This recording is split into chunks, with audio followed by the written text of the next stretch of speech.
But let's head back to the 4th Congressional District. This is Congresswoman Lauren Boebert's new district. She's moved from Rifle to Windsor, and an absolutely overwhelming win against a field of 5 challengers who couldn't decide who should run against her one-on-one, so they all ran against her, and they split the anti-Boebert vote pretty evenly.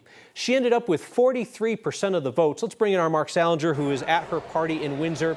43% would not have gotten her the win in a one-on-one race, but there's no saying that all of that anti-Boebert vote would have gone to one person. Certainly, she would have been some other folks' second choice. She has to feel pretty good about a 43% win.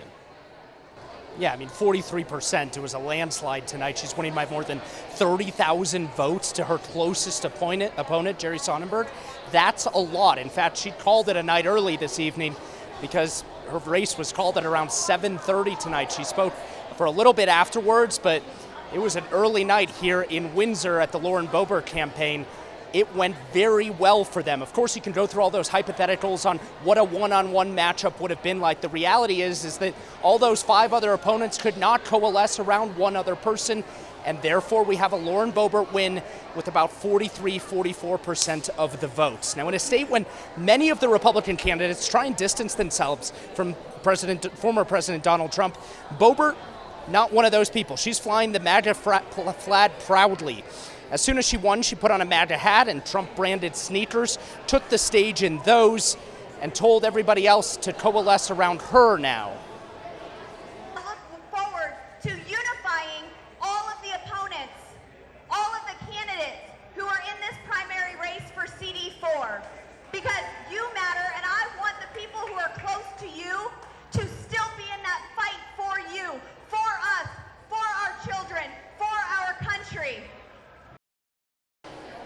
So her opponents couldn't come together around one other person to run against her. So now she's asking all of them to come together and support her. Now we want to talk about really quickly about her moving to this new CD4 district. She was, of course, on the Western Slope in Congressional District 3. She won that election to Democrat Adam Frisch a couple of years ago by just 564 votes.